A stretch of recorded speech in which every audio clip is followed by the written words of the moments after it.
Hi mga B, for today's video at kami nag-crave ng kakaibang dessert at dito kami pumunta sa may Juan Bonifacio Global City Taguig. Ang kakaibang dessert daw ito at ito first time ko nga matikman to at naku-curious ako kung masarap ba talaga to. Ito alam niyo ba ang bunong basa ko doon na ilaw-ilaw, kaloka, hindi pala ilaw-ilaw yan. Ang tamang pronunciation niya ay yaw-yaw. Kaya mag yaw-yaw-yaw-yaw.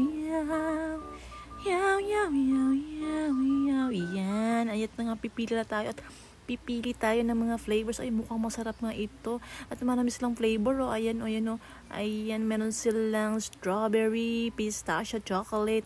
At marami pang iba. At mamimili ka ng mga toppings. Ayan, ang dami-dami niyan. Pipili na tayo. Kunwari, alam natin at hindi natin first time.